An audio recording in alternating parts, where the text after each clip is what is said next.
mayonnaise abeti mutopi mama na 12. Actualité o mutopi alingaki azwa après émission na ya salaki yango mayonnaise azwi après émission na ya sali esika moto akufa moto moko azanga te mpona osuna soki na nde toza bato boye soki totala la Bible dit la nature ne vous enseigne-t-elle pas?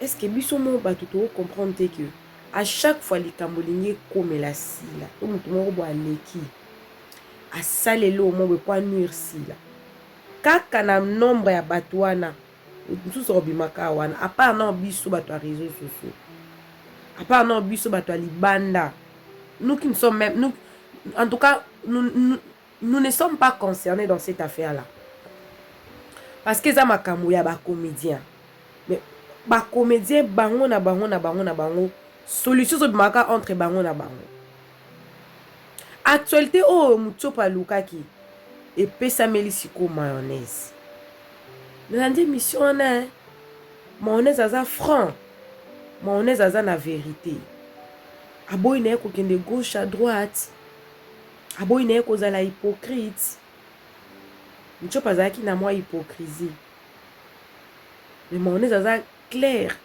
bapropos ya mayonnaise eza te eza na katikati te eza vraiment il a montré sa vraie position alobi oyo amonaki akokaki koloba alobi e nga kutu nalobaki yango ke oyo eza kaka befa tourbillon oyo eza kaka befa tourbillon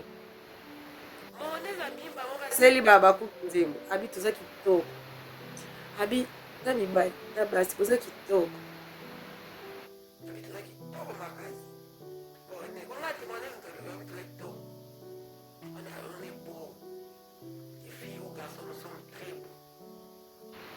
mais comment est-ce qu'on peut pas être beau parce qu'on est en train de partager ce qui est l'amour?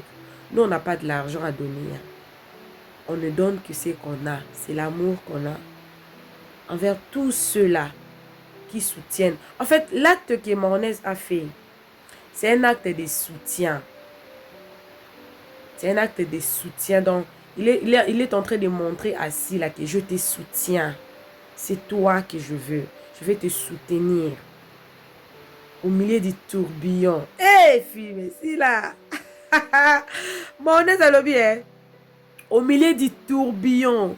Moi, mayonnaise, je te soutiens. Au milieu des nungu du réseau social. Moi, mayonnaise, je te soutiens. Je te soutiens, ma sœur. C'est une manière de donner une main forte à sa sœur. Et ça passe.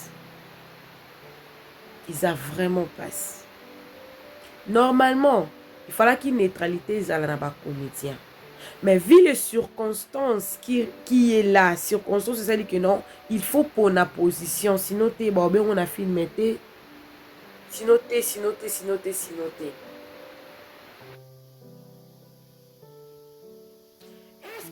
la fouti mayonnaise, une fille ou un azarol va nous choquer le que non.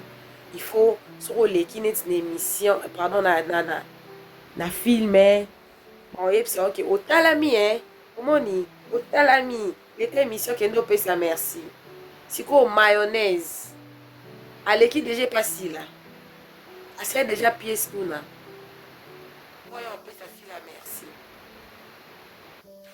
mayonnaise oya ya mayonnaise na réseaux sociaux dans la pour ça l'émission n'est pas ça l'émission bon.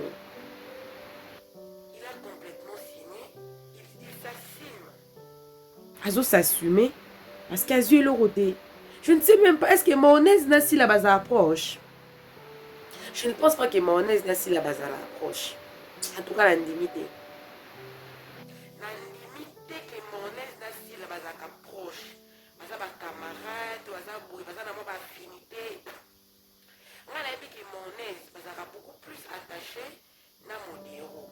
Et modéro nandimite que baza apenda proche na sila parce que là justement ka bien parce que na sina oka déjà nani mimika bongo tanga sala témoignage na e Mimika bongo mutu apesaki témoignage ya sila ya malamu ezalaki modero. Modero nde ayebisaki Mimika bongo alobi ozobanga kinda azaka bien. C'est comme ça que la famille doit être. Famille ezaki faut bomba na mabe. Yande ke maba muninga nde faut espousera busela ngo ba voice bo bimisaka. Quand on dit que on est une famille, on doit savoir se supporter. Tout se couvraka. En fait, comportement ya mayonnaise, il est vrai. Lokola ibutu. Ibutu utakenda na musika tina ba insulte. Mais mayonnaise a fini mutute. Dire à quelqu'un qui na linga na nga été. Na sepela na nga na été. Na linga na nga été. Et cause à la peau na pamba. Et cause à la peau na pamba te. Parce qu'il y a aussi des gens qui aiment Sila pour rien. Et d'autres qui aiment Sila pour quelque chose. Il y en a aussi d'autres qui détestent Sila pour rien. Pour na succès na ye kaka. Pour na chaîne na ye. Ndenge za ko évoluer bongo. Donc ma problème non aussi la za la ngo za ka pour na chaîne na ye wana ka SB. Il y a comme le problème est belé bo. Des personnes qui la détestent pour rien. Parce qu'elle n'a rien fait, mais on la déteste pour rien. On est l'autre. Des personnes pareilles.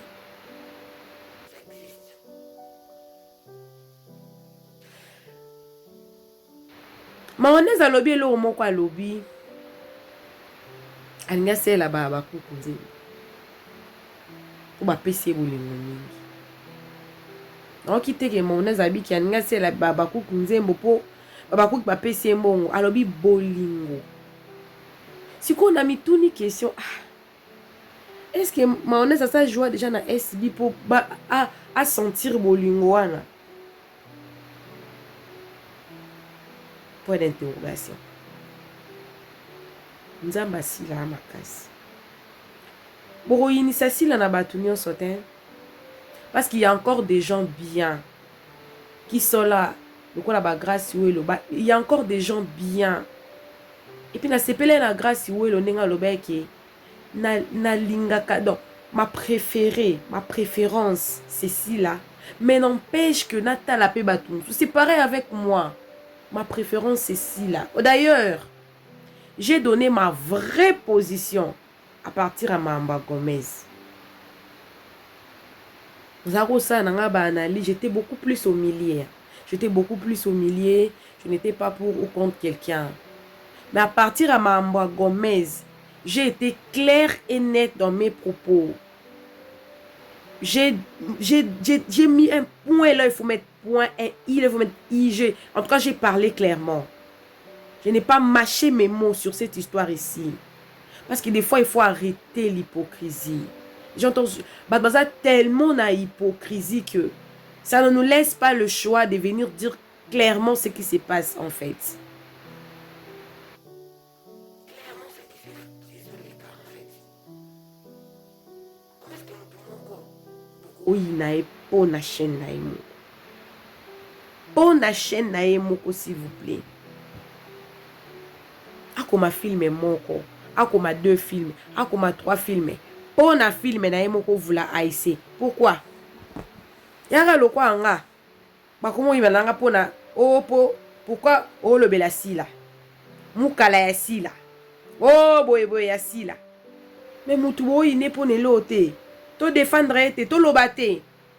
Non to loba. On va parler. Parce que c'est pas juste du tout. Et Nzambe azo utiliser ka baona ba comédien. Na landi émission ana ya Mayonnaise Mobimba a expliqué ma réalité na e.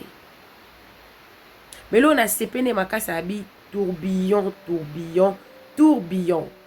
Jusque là il y a pas de film chez SBA, film ezati. Mais tourbillon zo contenu ko beta. Pendant que ba tunsu basi ba move on. Ma film basaki na sima et ceux qui kawana. Mais assis là, ils ont continué ko beta manamino kwa batu. Ti film et koya ti lelo abeta lisola docteur Sisi. Mama Rosa. Dans la film Mama Rosa. Eh? Dans la film Docteur Sissi. Oh, ya changeara mutu. Minu nyo salongo lui mutu. Docteur Sissi. Dans la ici la l'ivoirienne. Jusqu'aujourd'hui, ça s'est dit dans la bouche des gens. Et ça en actualité. Et ça en actualité. En fait, ma film a si la elekate. Elekate. Et qui pendant que film ezate ezongi. Et qui pendant que film ezate ezongi. Succès oyo Mutsopi abandai koluka. Yango nde mayonnaise azwi. Parce que mayonnaise alobi na olobela mutu mabe poani. Na olobela mutu mabe poani asalingi lote.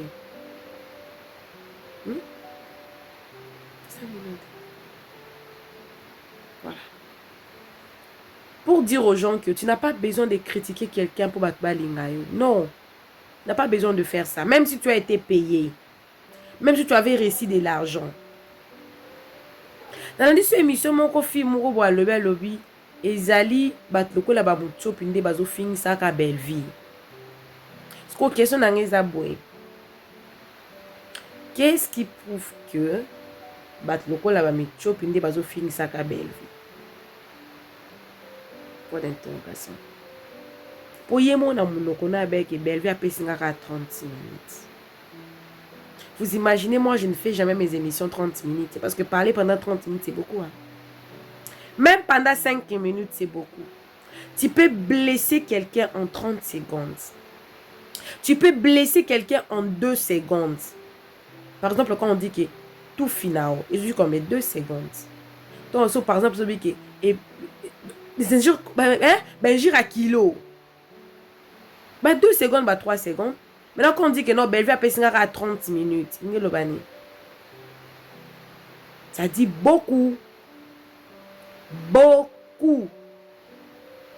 Tu avais suffisamment le temps pour critiquer. Tu as suffisamment le temps pour critiquer, pour dire des choses sur cette personne-là. 30 minutes, c'est beaucoup. Parce que l'émission, tout au plus, c'est les 20 minutes.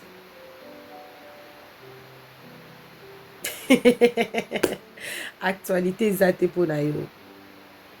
Actualité zate.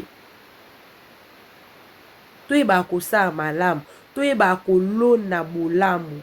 Bolamu aussi la zolona na mitema bato. Nde nzamba zozong sele yango autrement. Nzamba zo fute yango autrement. Télé tournage c'est bandi hein. Tout moni maman na msazo bina kanenga mesa na yeko bina. Ah bina na. On dit ma teke na ba problème. Ou ba lingi ka ba imposer ba problème. Malgré ce qui ma ba lingi ka ba imposer yango. Pourquoi? Dans le bac yango, tu pas ça c'était. Monnaise. En un clin d'œil, a comme na ba miniature à ba tebele même Mutsopi ba ba tout typé tout PC miniature.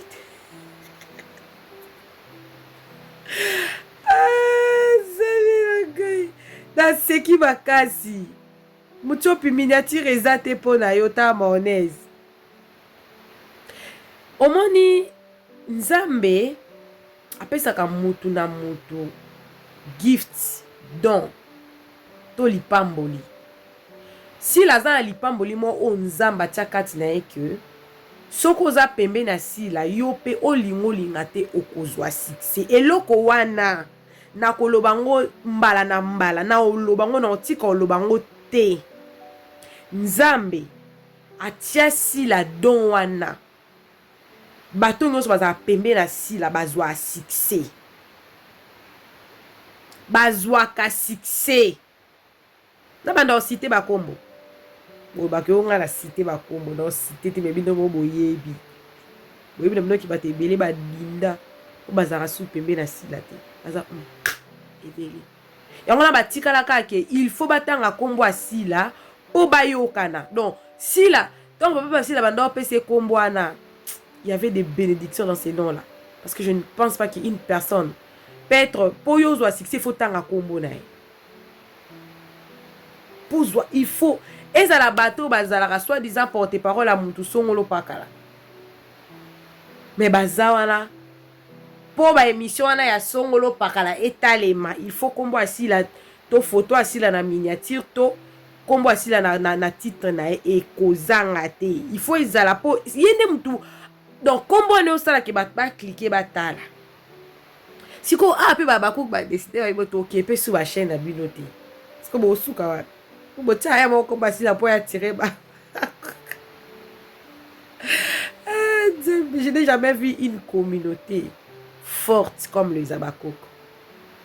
Les Abakouk sont une communauté où baza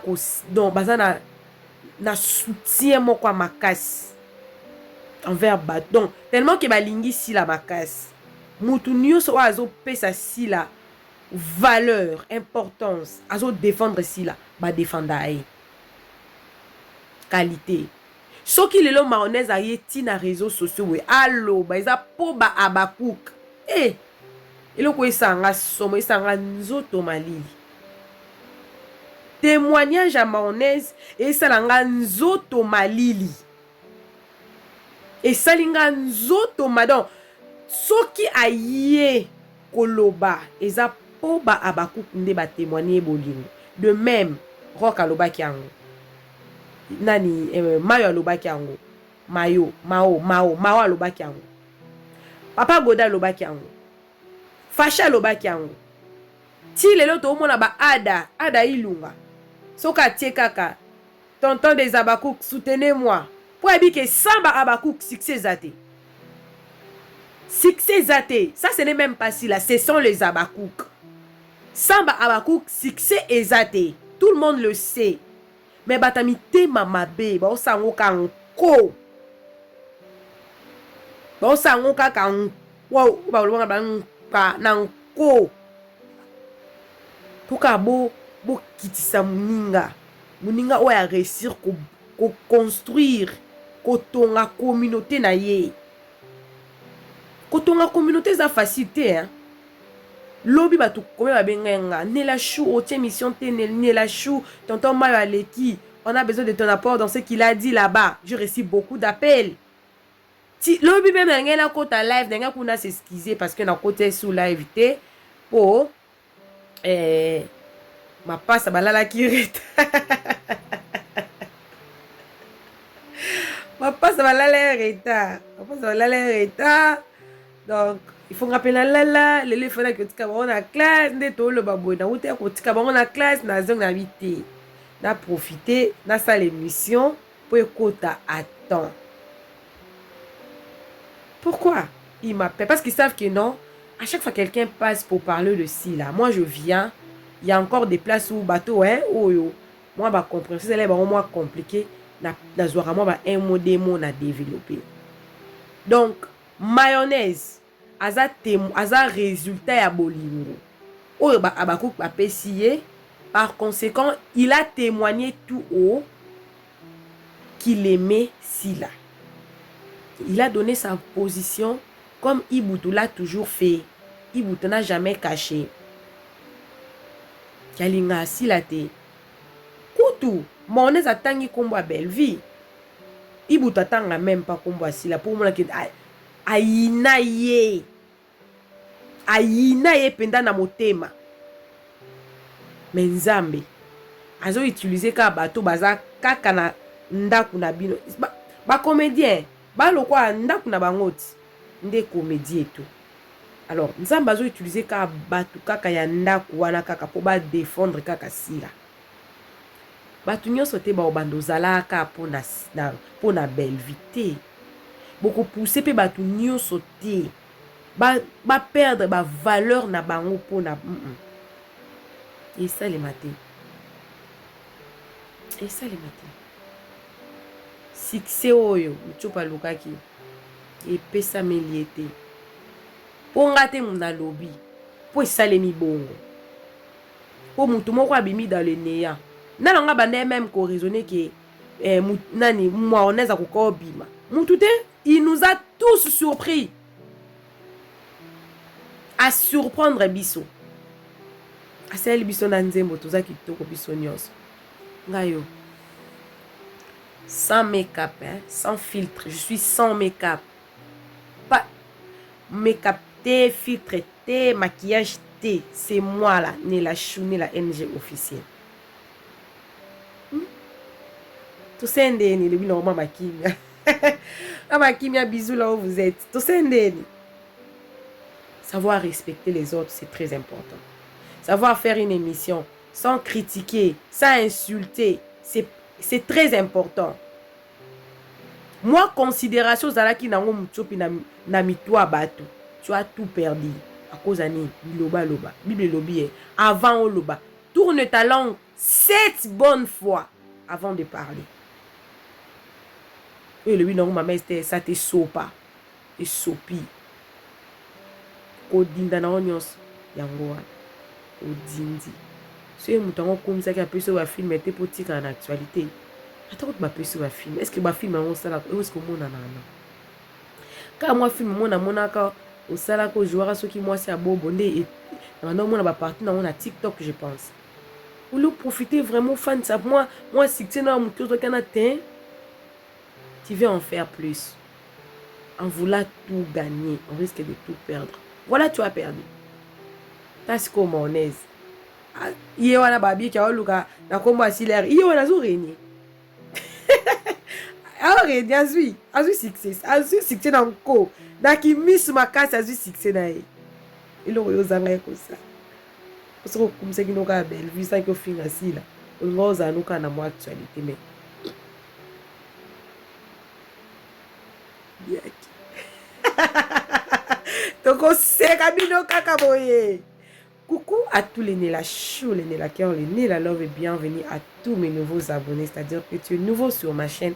N'hésite pas de t'abonner, de cliquer la cloche de notification. Aimer la vidéo, commenter et surtout partager la vidéo. Quant à vous les Nela Chou, je vous aime beaucoup. Je porte dans mon cœur. Je vous ai toujours aimé. Continuez à me soutenir, à partager les vidéos. Hier, j'étais vraiment très émue de voir que vous m'avez beaucoup appelé. Vous m'avez témoigné vraiment votre amour et tout. Kande Moronez à Salaki. Le thème a toujours de Loja Mams. Bisous, bisous. On se retrouve prochainement. Que Dieu vous bénisse. Bye!